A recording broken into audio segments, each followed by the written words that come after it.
Good afternoon, darling.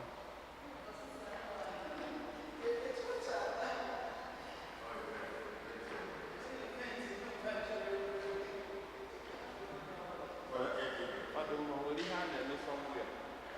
Last night. Okay.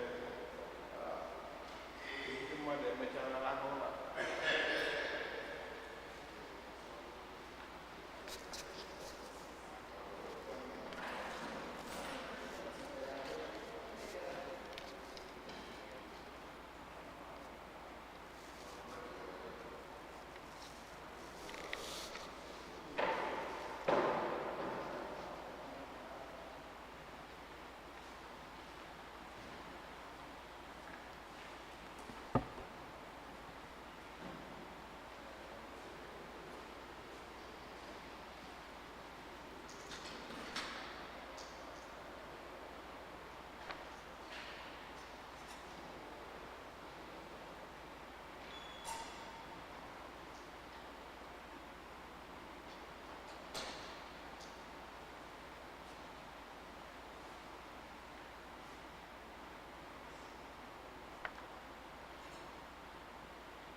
ka ngọzi nke onye nwe anyị Jesu Kristi n'ịhụnanya nke Chukwu Nna n'ịdịkọ n'otu nke Mmụọ Nsọ na-enye dịrị unu niile.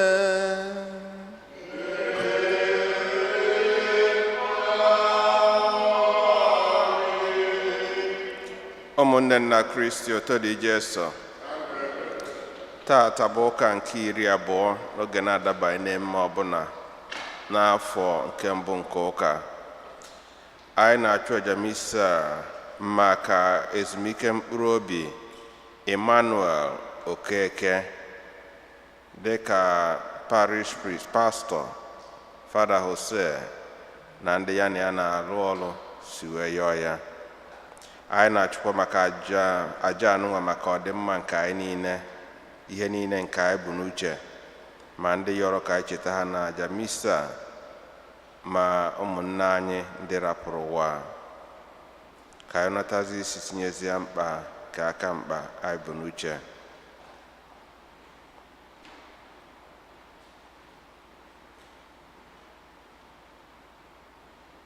ụmụnna, ka anyị kwado onwe anyị ka maka nnukwu eme nke Yukaristia site n'ikwupụta njọ anyị.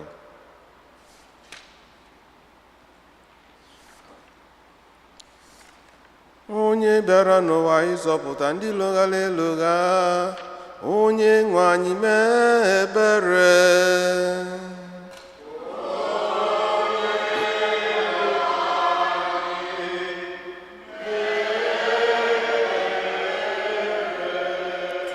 onye bịara n'ụwa ịtọghata ndị ome njọ, Kristi mee ebere.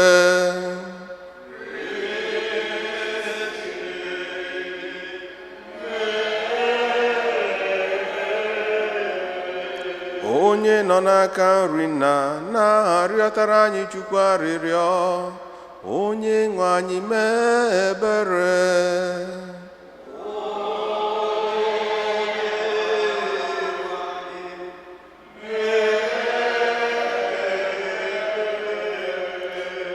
ka Chineke jike niile mere anyị ebere, gbaghara anyị njọ anyị, duru anyị na ndụ ebe ebe.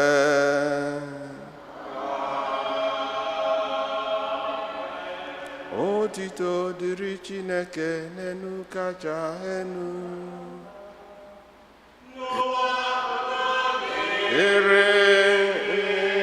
mmadụ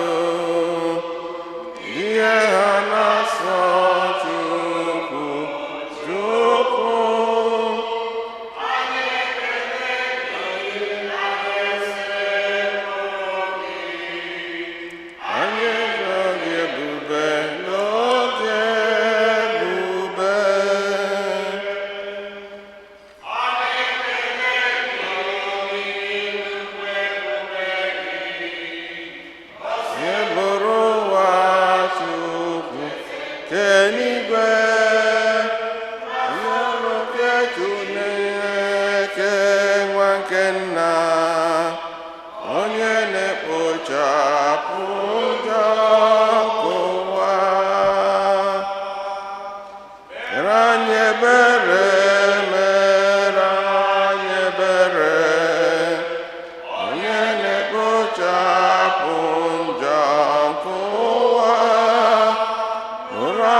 ka anyị rịọ arịrịọ.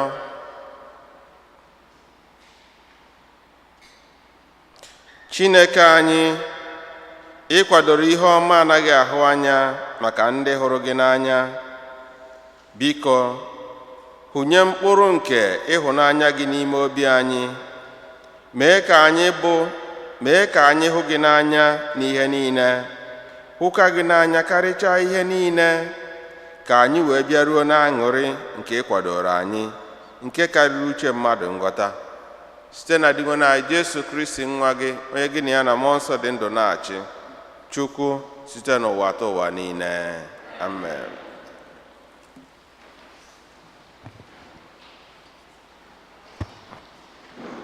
Ihe ọgụgụ ewetara n'akwụkwọ onye amụma Aịzaya. Lee ihe onye nwe anyị kwuru: mewee ihe ọma, kwụba aka gị ọtọ, n'ihi na mgbapụta abịala nso. O ruola mgbe m ga-egosi ikpe nkwụmọtọ m. Ndị mba ọzọ ahụ rapara n'ahụ onye nwe anyị wee na-efe ya. Ndị hụrụ aha onye nwe anyị n'anya wee ghọọ ụmụodibo ya. Ndị na-ewepụ aka n'imerụ ụbọchị izu ike, bịakwa jidesie aka ike n'ọgbụgba ndụ m. Ọ bụ ndị a ka m ga-akpọlite n'ugwu nsọ m, bịakwa mee ka ọnụ ju ha obi n'ụlọ ekpere m. A ga-anabata àjà nsure ọkụ na àjà ọbụla ha chụrụ n'ebe nchụàjà m, n'ihi na a ga-akpọ ụlọ m ụlọ ekpere maka mmadụ niile. Okwu nke ose bụrụ ụwa. Ka mba niile too gị, o Chineke, ka mba niile too gị.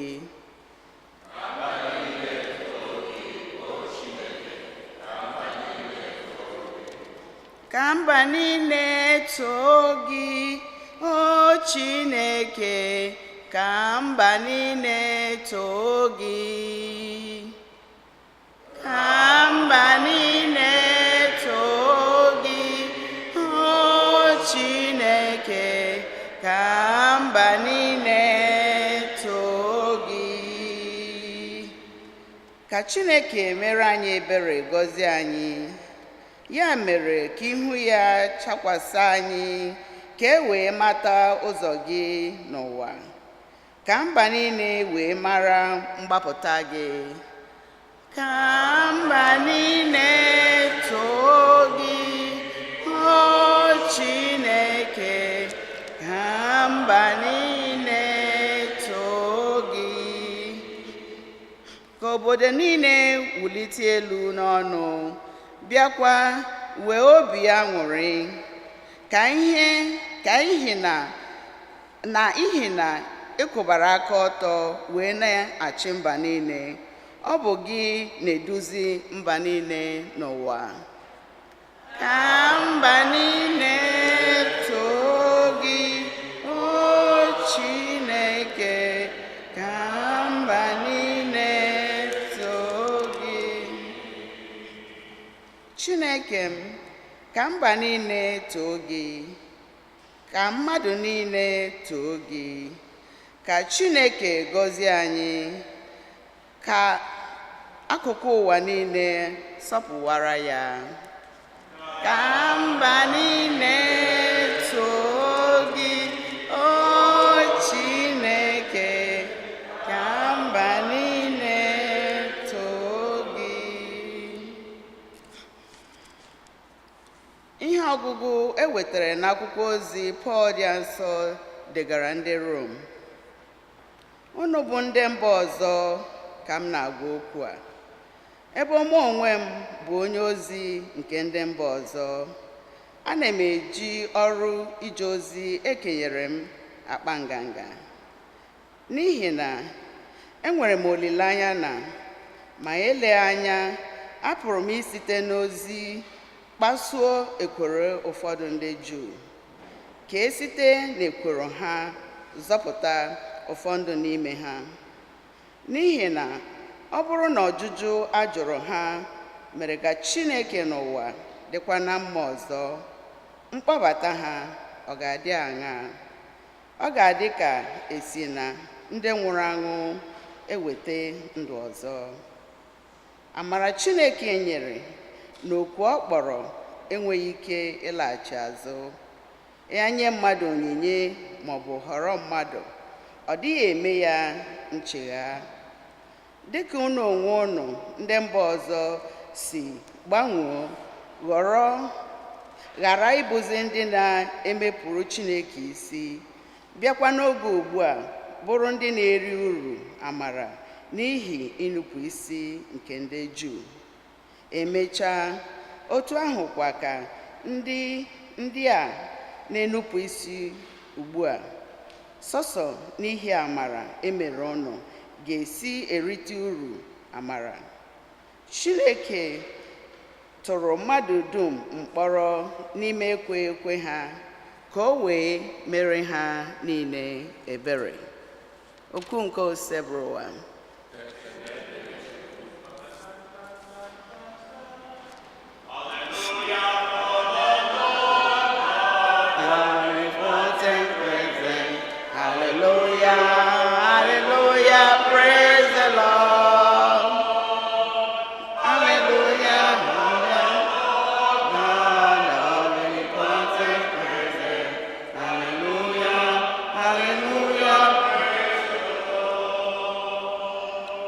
Okwu Chineke ghọrọ mmadụ wee binyere anyị. O nyere ndị niile nabatara ya ike ịghọ ụmụ Chineke.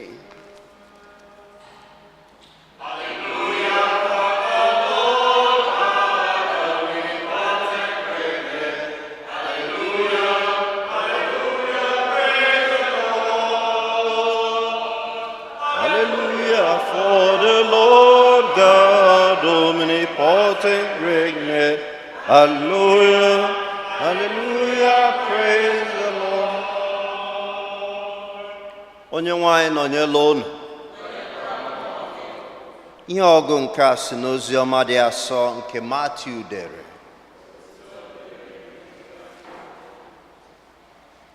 Jesu hapụrụ Genesaret gaa n'ebe ọzọ dị obodo Tai na Sidon nso. N'ebe ahụ, otu nwanyị onye Kena bi n'obodo ahụ bịakwutere Jesu rịọ ya, onye nwe m, nwa David, biko meere m ebere. Ada m nwanyị nwere ajọ mmụọ n'ime ya nke na-esogbu ya oge niile. Ma Jesu egheghị nwaanyị ahụ ọnụ, ọ gbara ya nkịtị. Emesịa, ndị ụmụazụ ya bịakwutere ya rịọ ya sị, chụla nwaanyị a, lee ka o si esogharị anyị na-enye anyị nsogbu site n'arịrịọ ya. Jesu sịrị nwaanyị ahụ, ezitere m naanị inyere ndị Juu aka, ndị bụ atụrụ furu efu nke Izrel. Ma nwaanyị a bịara daa n'ụkwụ Jesu rịọ ya arịrịọ sị, onye nwe m, nyere m aka.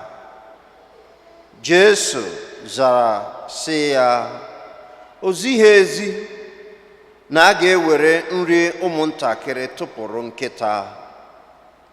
Nwaanyị ahụ zara ya sị, ọ bụ eziokwu onye nwe m, ma a na-ekwekwa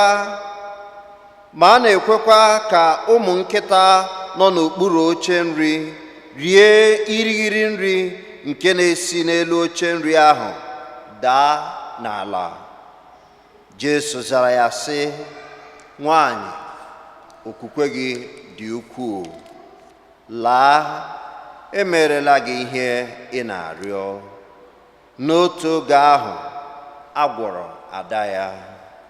Ozi ọma nke seblowa.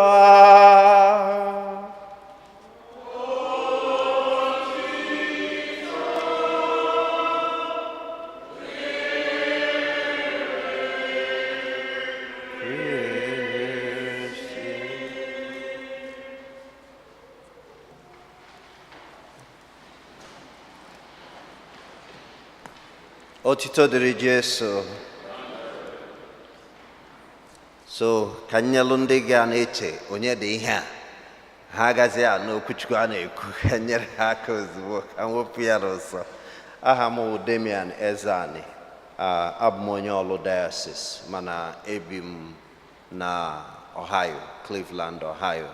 Abịa m convention ndị uru ala nya, so wesizie ka m bịa ụka agbasakwazie alawa mbe m. So abịara m ebe a mbụ like 5 years ago. Mgbe anyị bịakwa convention. August Dokwea, 5 years ago, Kaimeria. Okay. So, Oga Kaifukwa Father course. Ụmụnne na Kristi. N'ihe ọgụ ndị agụrụ anyị n'ụbọchị tata. Enwere ụzọ ihe abụọ anyị ga-ene anya ya. Onye ka agụnyere n'ụmụ Chineke? Nke abụọ, kedu ihe ekpere na-arụ na anyị nwere ike ị na-ekpe ekpere oge niile?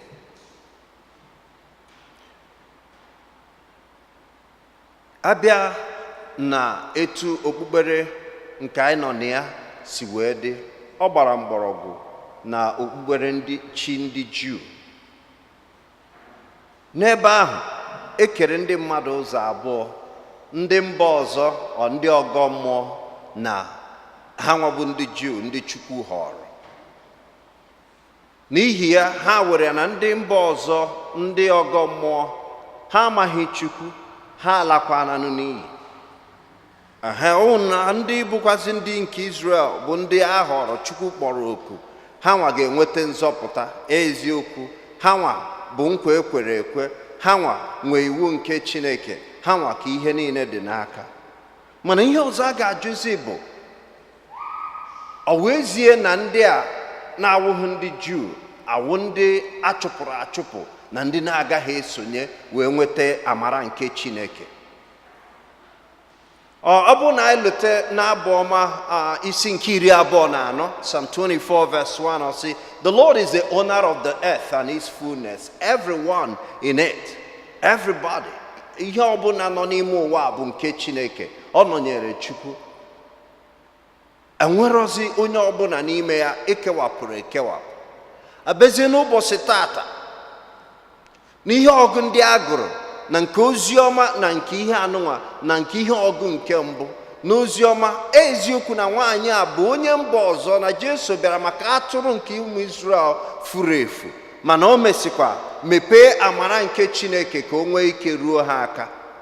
Mana ọzọzi na ihe ọgụ nke abụọ anyị hụrụ na Pọl, mgbe a kpọrọ Pọl, ọ bụ na anyị hụ ebe ọ na-akọ akụkọ gbasara ọkpụkpọ akpọrọ ya, enwere ihe a gwara ya na ọ ga-aga na mba ọzọ tọta ndị mmadụ. Ya wụ na emepekwara mba ọzọ, ndị mba ọzọ bụ anyị ncha niile esisi n'aka ya wee nwetara anyị ozi ọma ka anyị soro na ndị agụnyere n'ụmụ nke Chukwu.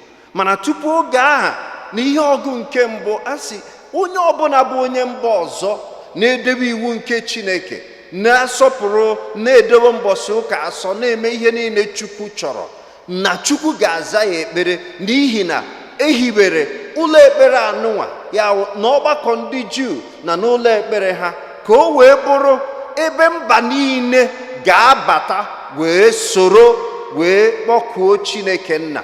And ọ bụzie na ha kpọkuo Chukwu Nna, na ọ ga-aza ha. Ya wụ ebe a ka anyị gụnyere onwe anyị, na anyị so na ndị mba ọzọ aha, ndị na-achọ iru nke Chukwu, ndị na-edebe iwu ya, ndị na-edebe mbọsị ụka asọ, ndị ọ na-amasị ịbatazi na ndị a kpọrọ oku ka ha wụrụ ụmụ nke Chineke. Anyị esoro keta oke na iwu na nkwa na ọgbụgba ndụ aha Chineke na ndị nke ya nwere. Ọ bụzi ya meziri anyị ga-eji banyezie n'ihe nke abụọ. Anyị ga-ekpe ekpere ka anyị agaghị ahapụ ikpe ekpere. Kedu uru anyị ga-enweta na ya bụ ekpere? Ọ bụ na anyị lụta na oziọma Luk isi nke 18, Luke 18 verse 1, ọ sị, Pray always and never lose heart. Ya oge ọbụla anyị nwa bụ ndị nke Chineke, anyị ga na-ekpe ekpere oge niile. Ọzọ, mgbe Jesu na-akụzi nkụzi, ya wee kụzie na Matthew nke anụnwa, almost everybody mgbe ya, Matthew 7 ọ sị, chọọ na ị ga-achọta, rịọ na ị ga-arịọta, kụọ aka na a ga-eme gịnị? A ga-emeghere gị ụzọ.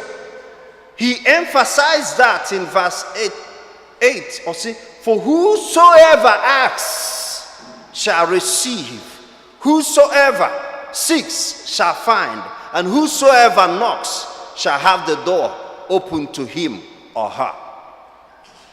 Also, n'Oziọma Mark chapter 11, from verse 22. Or see, when you stand up in prayer, do not doubt at all. Ikwuru na ekpere, asọ na ngọngọ, amakwana nu jijiji. Enwenu obi abụọ na ihe ị na-ayọ, maka na ọ bụrụzie na ị yọọ ya na-enweghị obi abụọ, na ị ga-enweta ya bụ ihe.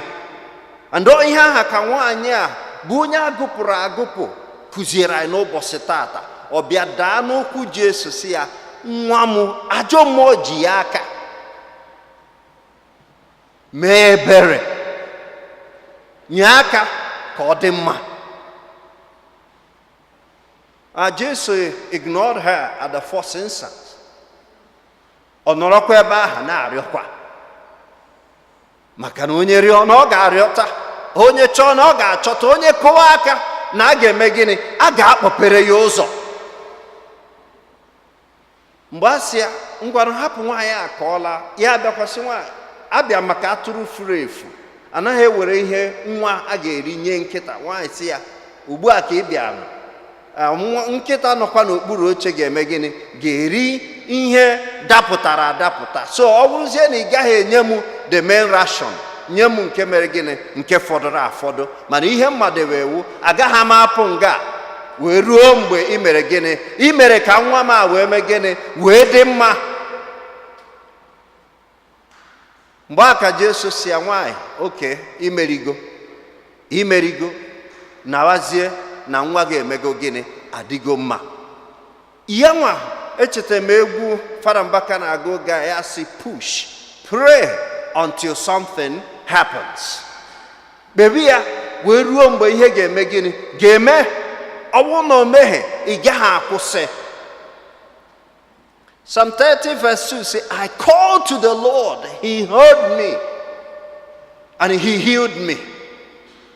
Ekpewere m Chukwu ekwa, kpọrọ ya, ọza m, bịa gwọọ m.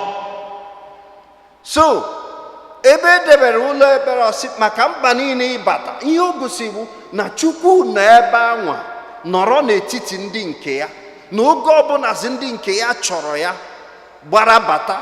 Elote mgbe Solomon na-agọzi ụlọ nsọ the first time, ọ sị na oge ọbụla ndị gị agụụ a na-agụ ha, ndị iro a na-achụ ha, ọrịa adakwasara ha, ihe adakwasara obodo ha, na ndị nke gị gbabata, ha emere njọ, ha gbabata n'ụlọ nsọ ga-akpe ekpere, zakwa ha.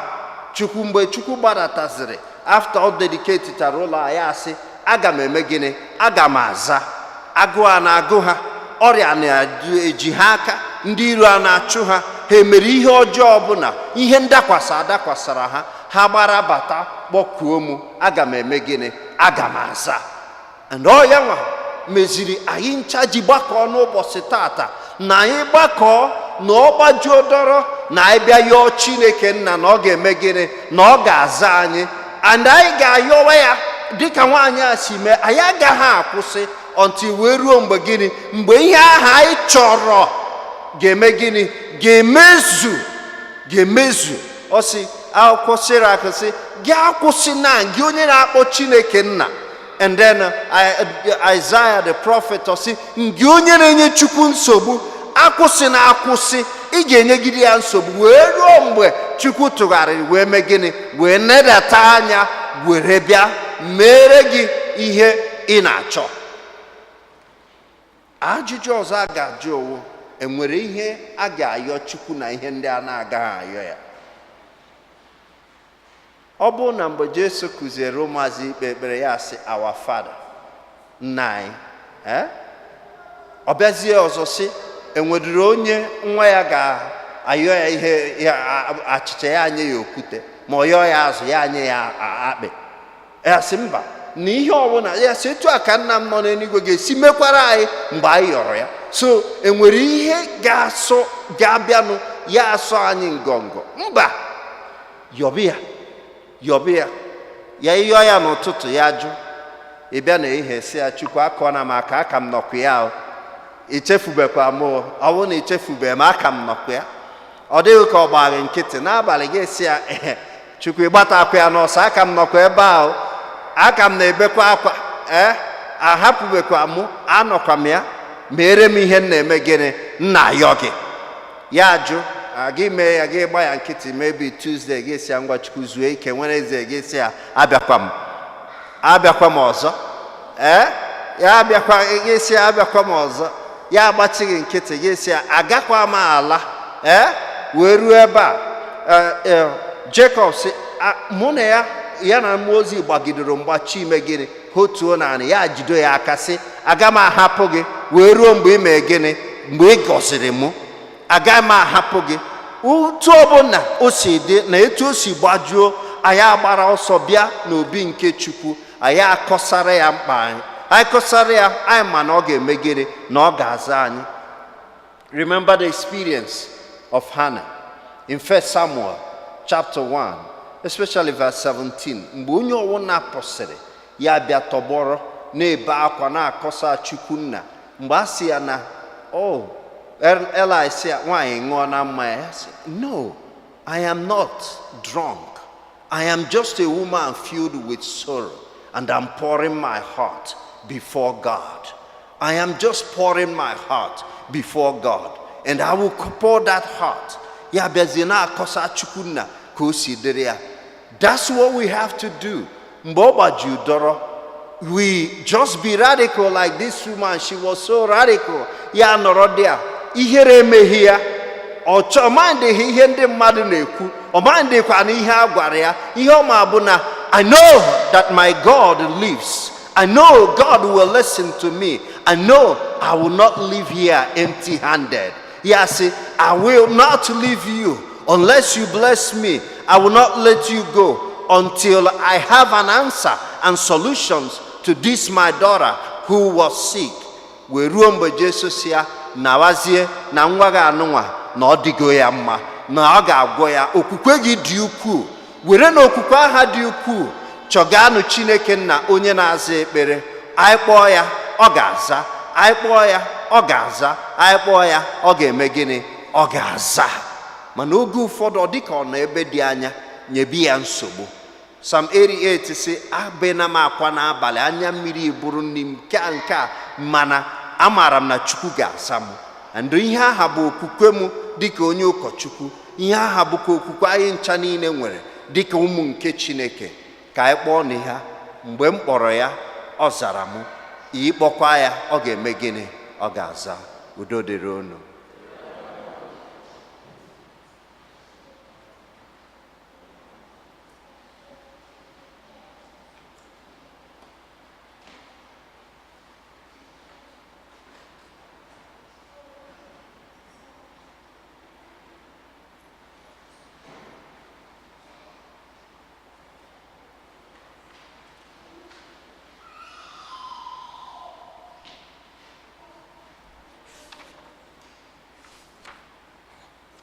Ka anyị kwụrụ ọtọ kwupụta okwukwe anyị.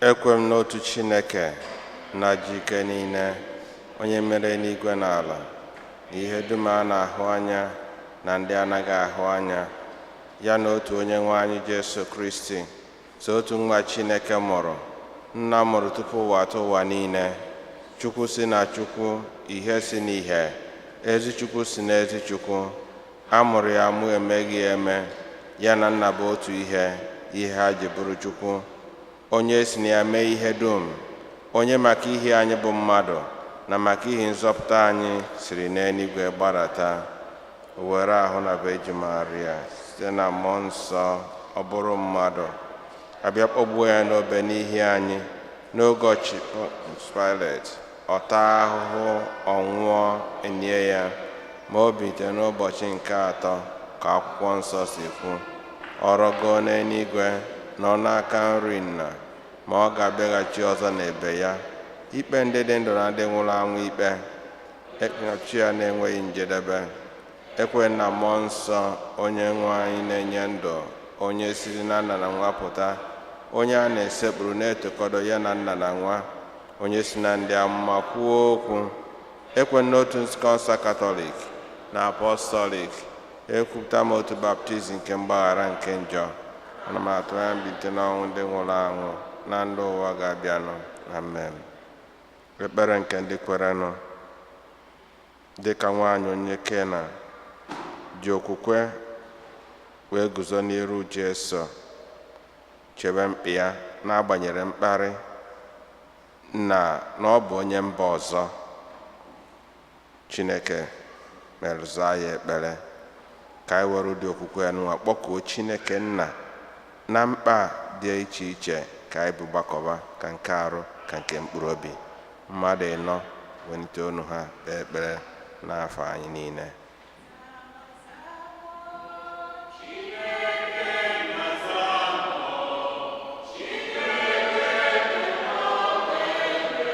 Mgbe m kpọrọ gị zama,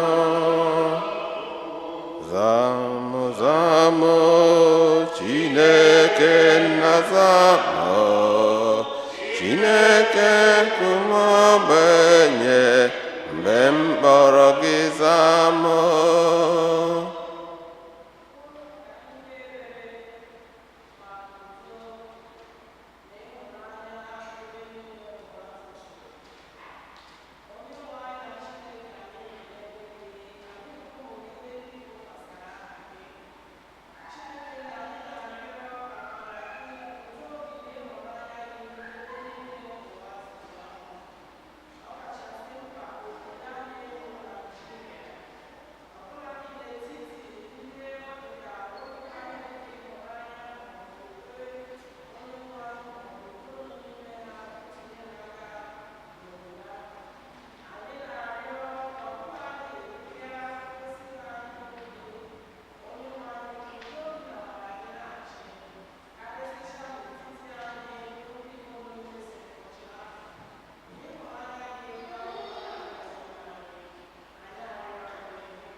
Zama, Chineke nkume ogbenye, mgbe m kpọrọ gị zama.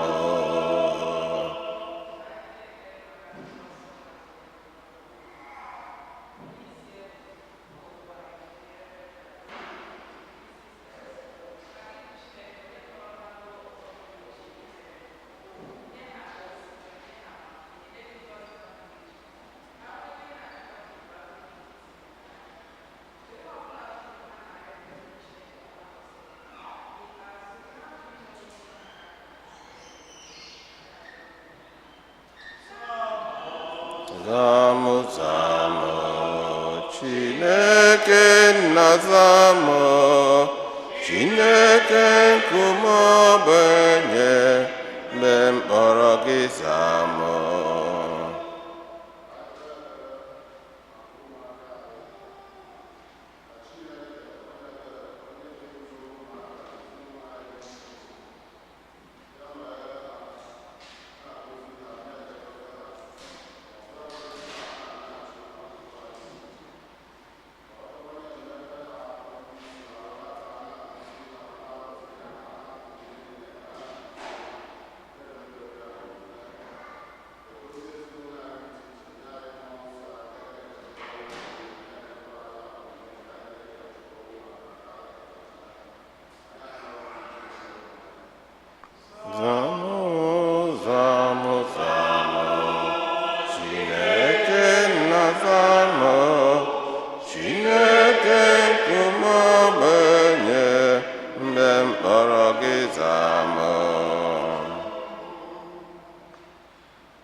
ekpere ime obi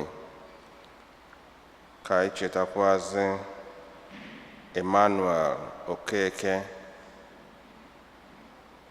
ka Chineke nara mkpụrụ obi ya na ndokwa ya na Dikin ụzọ igwe ka mkpụrụ obi ha ka mkpụrụ obi nnekwen gara aga n'ebere nke Chukwu ha zuo ike na ndokwa. Chineke nna pụrụ ime ihe niile, ị naghị akpa oke ọbụla, ị mara onye ukwu, ị mara onye nta, ị na-anabata onye ọbụla ji obi umeala na okwukwe wee gbakwute gị. N'enu ka anyị si wee bịa n'iru gị n'ụbọchị taata inye gị ekene na ịyọ maka mkpa dị iche iche. Biko n'ihi obiọma gị nụrụ ekpere nke anyị na-enye buta n'iru gị, ma mere anyị ihe nke anyị yọrọ gị, ma mee karịa ka anyị yọrọ gị site na Kristi dị nwe n'anyị. Amen.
Yabano munna nka jamunu na chwiga so Chineke dị ike niile nara nọ.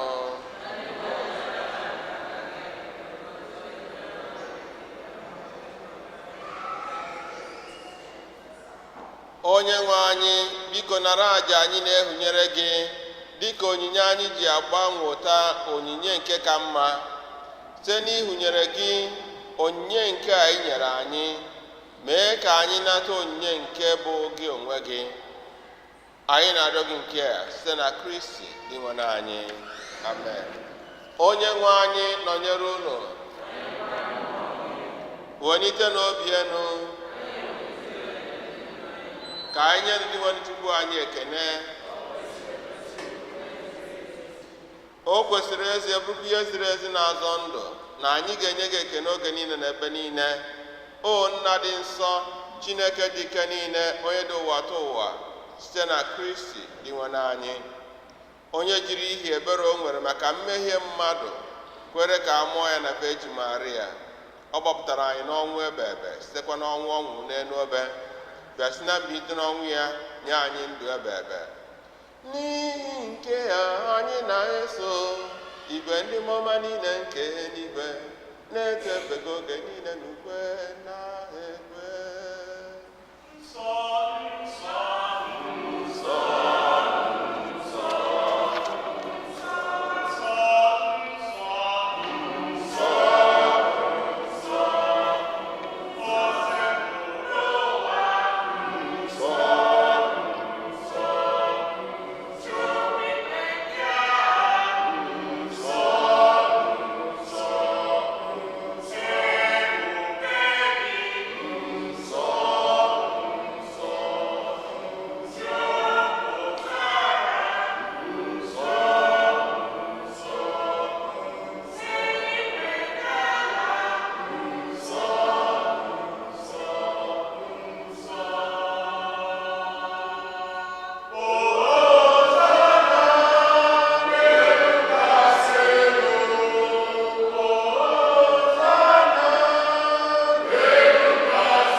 nna ịdị nsọ ezie sọ gị na-edo ihe dum nsọ, anyị na-arịọkide onyinye ndị a nsọ site n'ikwasa ha mmụọ gị ka ha wee ghọrọ anyị ahụ na ọbara ka onye nwe anyị Jesu Kristi, onye bịara tupu edunye n'ọnwụ ka o jiri aka ya wee nara, were achịcha nye gị ekene na otito, nyawa ya nye ya ụmụazụ ya sị, nnaranụ nke a rienụ ya unu niile, nke a bụ ahụ m nke a ga-eduru nye maka unu.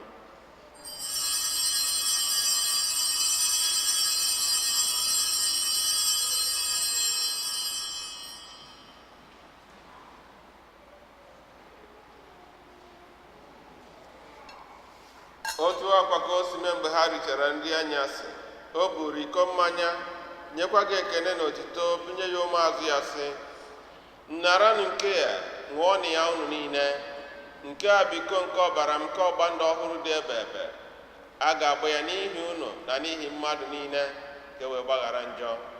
Na-emenụ nke a na ncheta nke m.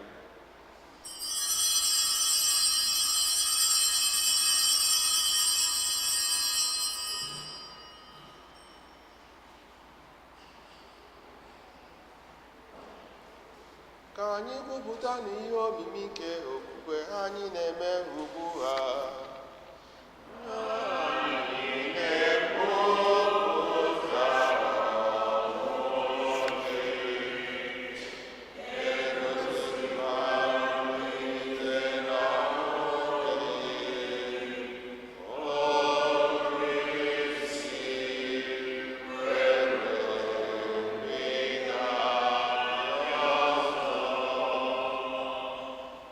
Nna, na ncheta nke ọnwụ na mbilite n'ọnwụ nke nwa gị, anyị ebunye gị achịcha nke ndụ na iko nke nzọpụta. Anyị na-ekene gị n'ihi na ikwere ka anyị dị mma ikwuru n'ihu gị na-efe gị. Anyị ji ume a na-arịọ ka anyị bụ ndị na-anata ahụ na ọbara Kristi bụrụ otu site na njikọ nke mmụọ nsọ.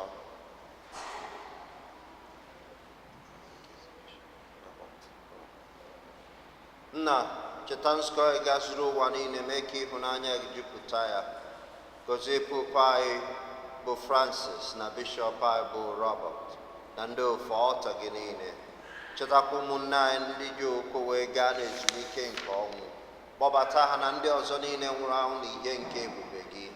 Biko meere anyị niile ebere ka anyị sorokwa Virgin Maria dị ngọzi nne nke Chukwu na Josef dị asọ bụ di ya na ndị apọstọl na ndị nsọ gị niile na ndị niile na ndị mere uche gị n'ụwa wee ketazie ndụ ebighị, wee sorokwa ka anyị sorokwa ha na-eto gị na-edo gị ebe site na Jesu Kristi nwa gị.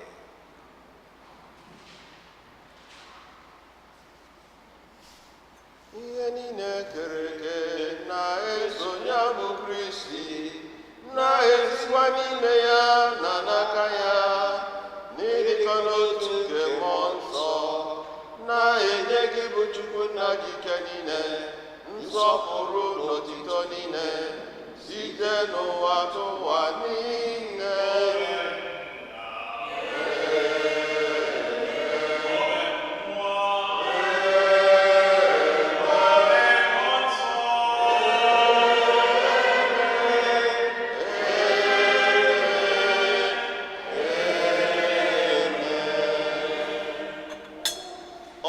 Ka anyị were ekpere n'onye nzọpụta a kụziri anyị wee kpọkuo Chukwu nna na anyị nọ n'eluigwe, ka o toturu afa gị, ka ọchịchị gị bịa, ka eme uche gị n'ụwa ka esi nri ya n'eluigwe.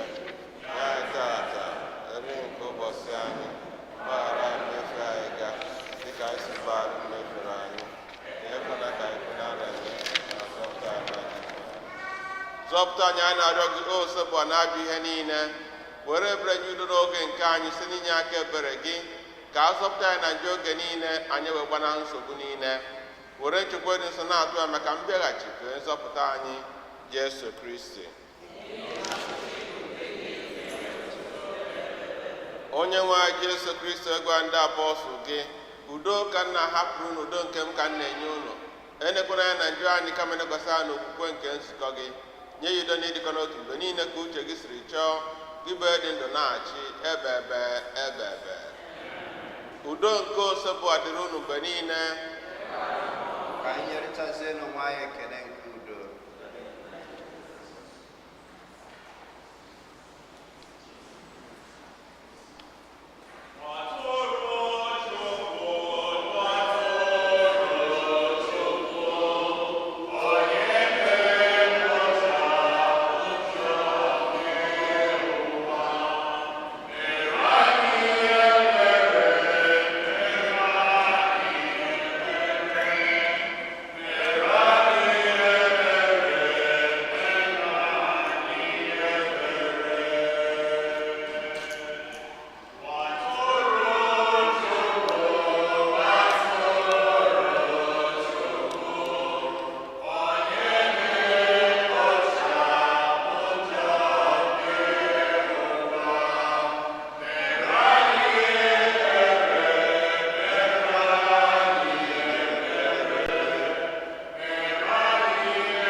anyị Jesu Kristi na-ekpochapụ njọ nke ụwa, ha nwere isi ọbụ ndị abụọ na oriri nke nwa atụrụ Chineke n'inwe etu nsọ nke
Ka anyị rịọ arịrịọ.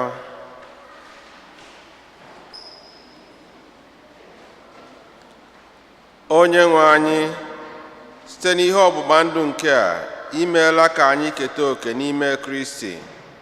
Anyị ji ume a na-arịọ obiọma gị ka i mee ka anyị site n'iyi ya n'elu ụwa a bịa keta oke n'otito ya n'eluigwe, ebe ọ dị ndụ na-achị ebe ebe.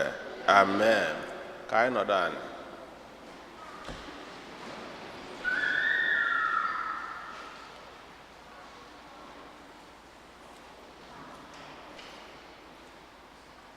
Otuto dịrị Jesu. Otuto dịrị Jesu. Otuto dịrị Jesu. Second collections for the air conditioning we enjoy. Biko, tinye n'aka n'akpa ka air condition na-abịa. Rina galari emema, Rina galari emema, Rina galari emema, oh, dogani dano Onye nwe.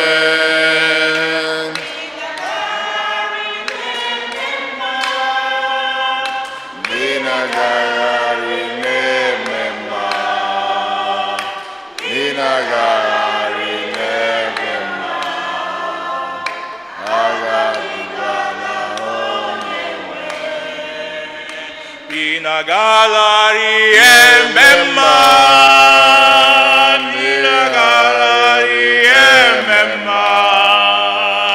Rina galari emema, oh, aganina no gemwe.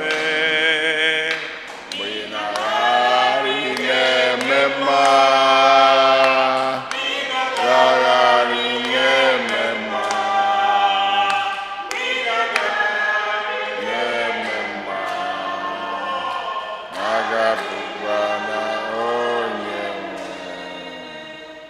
Otuto dịrị Jesu. Ka anyị kene Father Chima for coming to celebrate with us. Ndị Fortunata.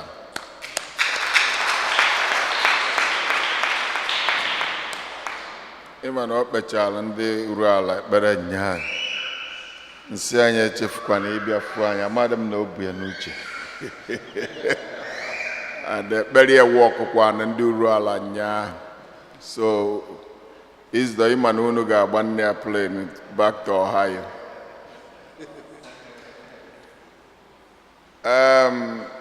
We have exposition of the Blessed Sacrament every Thursday in our church from 4 to 7 p.m. Come, let us adore him. Anyone requesting a mass will come or call the rectory 2 weeks in advance. Thank you for your support to the annual Catholic Bishop Appeal campaign. Through your generosity, we have accomplished our goal. Any donation that exceeds our goal will now come directly to our church. That means,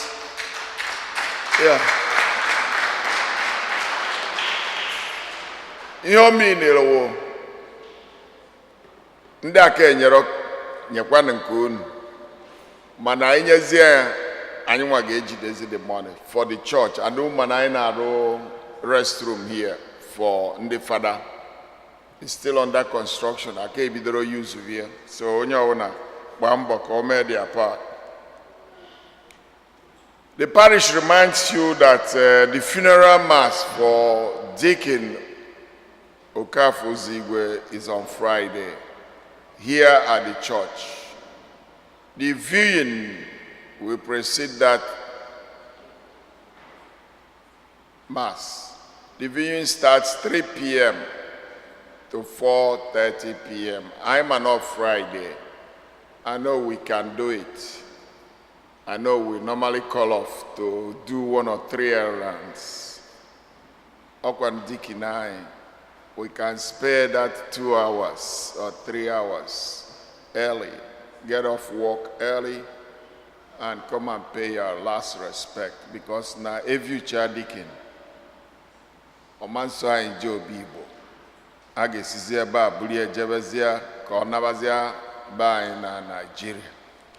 So that will essentially be the last time, except me no December 15. That is another time it will be viewed, because that's when he will be buried in Nigeria, December 15th. For those of us who are trying to travel, you can usually adjust your tickets and come and pay homage. Also, Enugu Port Harcourt is express now, and it's between that Enugu and the Isiago Junction. That's where Deakin comes from. If I'm going from my house, it's 30 minutes. If you are coming from Owerem Kwaj, it's 1 hour. 1 hour, 30 minutes. Or it's not a big sacrifice. If you are coming from Oka, it's like Isioka Ibadata Uji Junction, as if you are coming to Obe. Then you go down with me, and it will be not more than 2 hours. So, onye no ko ya no naba ka which I respect. Isikwanu ruale jie. It is every 2 hours. You go and come back. Amabna mark ge isi olu we bia. Isi olu we bia is another 2 hours per 2. Ozo the sema na all these places in Nabo. That's the sacrifice. Please note that the rectory will be closed Fridays during the summer. Somebody called me and said, no, Chorije, rectory on Friday. Religious education registration will begin August 27th. That's next week. After all masses in the rectory, Monday through Friday, 9:30 a.m. to 3:30 p.m. Also, our parish is offering classes for adults, 16 and older, who have not received their sacrament, baptism, Holy Communion, confirmation. Please contact the rectory.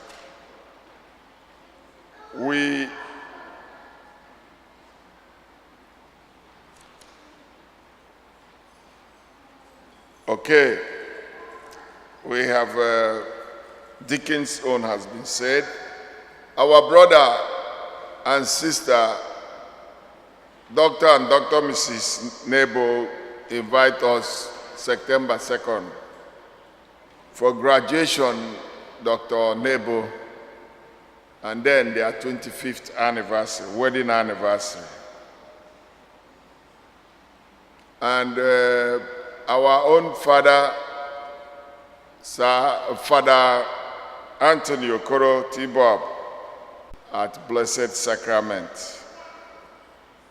And the flyer for Imokeke's wake is also out.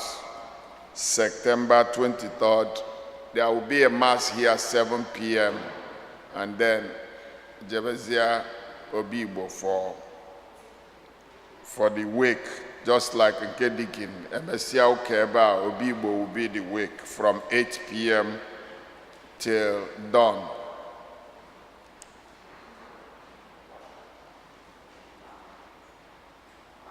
Solomon si kaya gwu na okwu amara m ihe ọ chọrọ ikwu.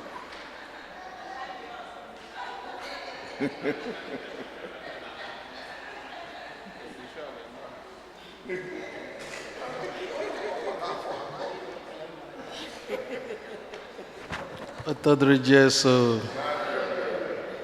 ndị ụkọchukwu, ndị chụrụ aja n'ụbọchị nketa ekele m unu. Ndị Fortunata m hụrụ n'anya, Otodri Jesu, amatara m ihe ọchị ahụ pụtara, aghọtara m ihe ọ pụtara. Izuụka gara aga, ofu onye hụrụ m na-ajụ m, nna, ihe m na-ahụ gị n'anya ọwa akwa ya mmiri. Enweghị m ọnụ m ji asa ya, mana ana m asa ya onye ahụ n'ụbọchị nketa na-asị ya dịka onye ahụ na-ele m anya, yes, it was tears, but it was tears of joy.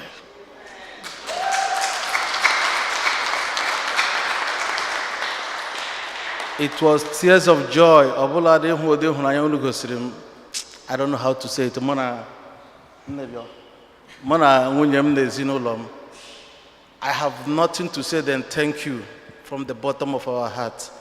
And the whole love, the whole support, your presence there.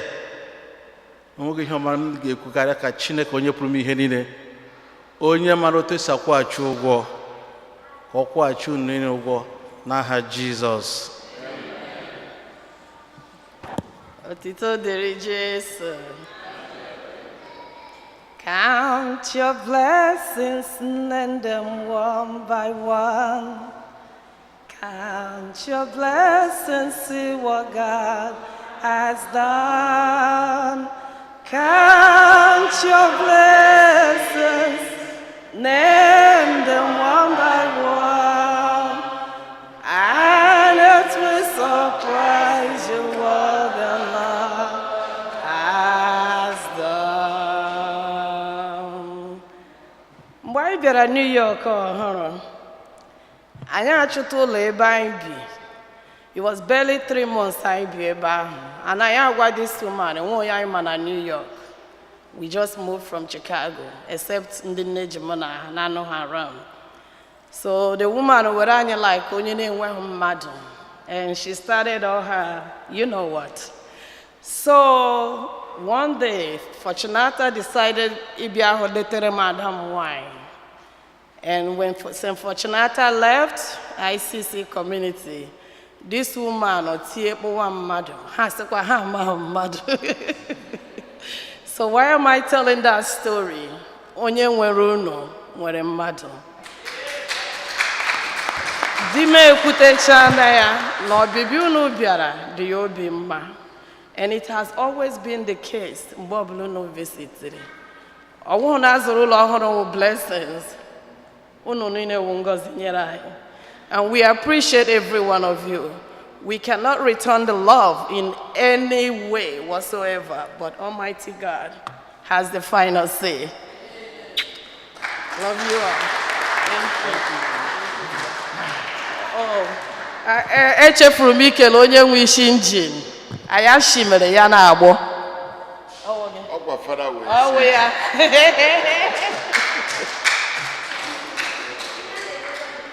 Ọnya wee kwurekwu, onye kwurekwu ekwuo na onye na-agba nkịtị agbana. Mgbe o ruru ebe ọ na-adị ike, ọ dị ike. Otito dịrị Jesu. Anyị enwe birthdays.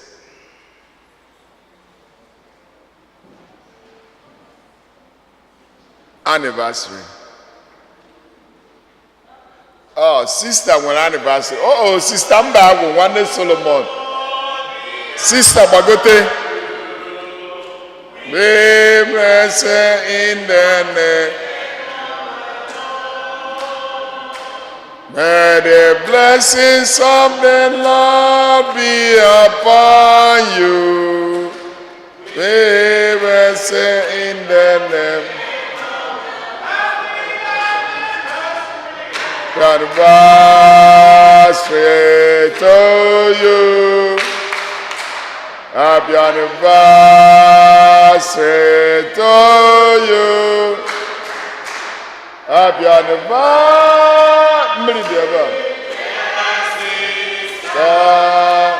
Happy anniversary to you.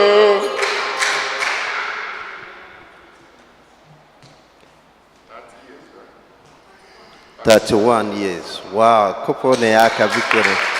Mother of you. Enyemaka dị n'aha onye nwe anyị. Onye kere n'igwe na ha. Onye nwe anyị.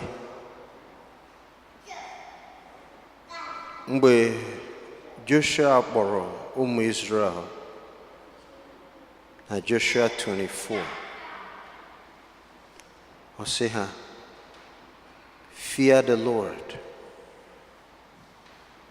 follow him completely and sincerely.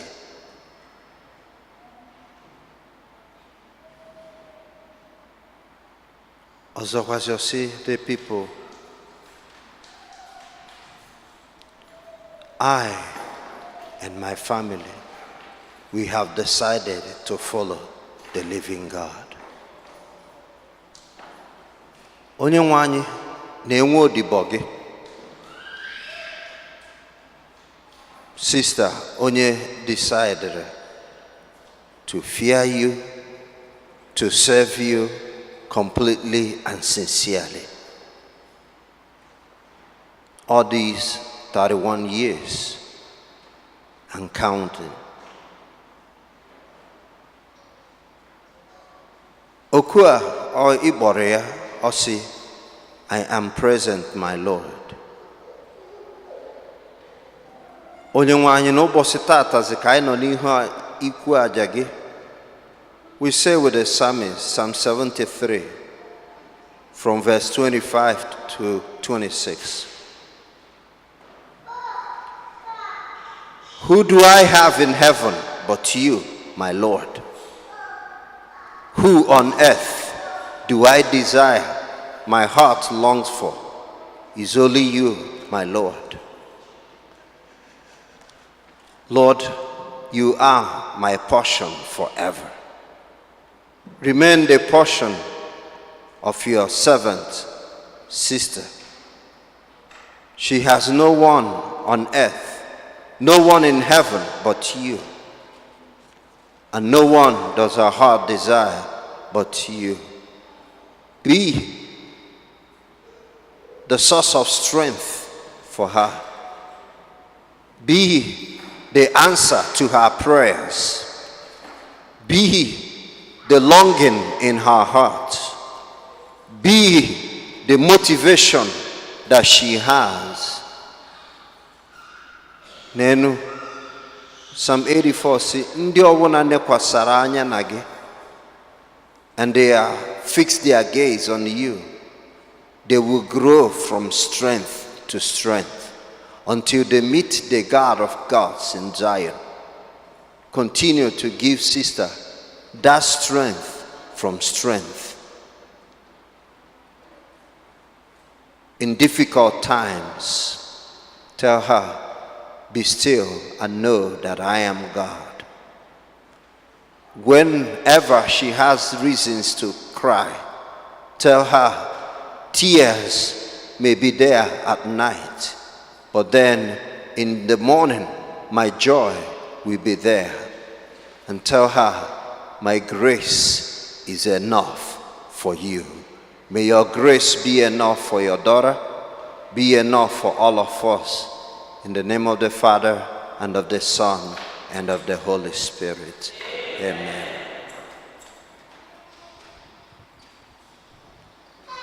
Congratulations.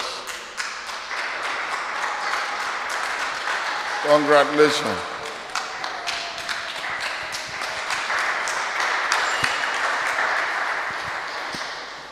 Ostodri Jesu.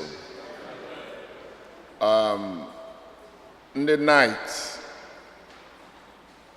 as you can go on, dress here for Deacon's Mass. Your suit, as in when you want to sign, by now I got to go clean. And upon nature is the convoy to bring Deacon to the church. The funeral home is just right there, Grace Funeral Home. You make a left right there. That's Grace. It's not even up to a mile from the church. The funeral home, Ebe Deacon, no. That's where he will process to the church. And that will take place 2:15 if you want to be part of it. Grace Funeral Home is on that north conduit there on your right. Igafesia Linden. It should be on your right. So on the night, kuno kwado dị njikere, otuto dịrị Jesu. Anyị wende ọfụ, anyị na-asị nwanne anyị nwoke. Oh, okay, anyị wende ọfụ.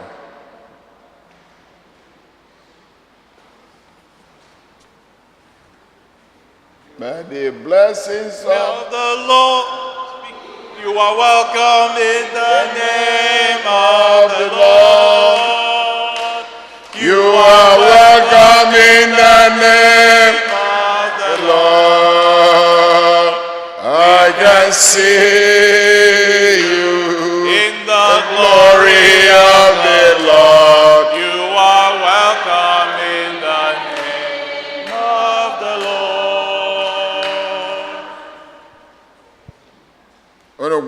afọ unu agwa anyị ebe unu si and onye mee ka unu bịa ebe a.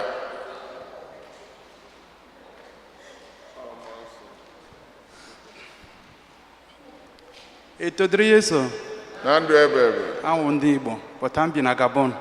Hey. M bịara holidays. unu atagari Anọkwala 2 weeks. Last Sunday m gara chọọchị ebe a lọjiri. M gazitụrụ ịntanet hụzie se nwere chọọchị ndị Igbo na-aga wụ chọọchị a.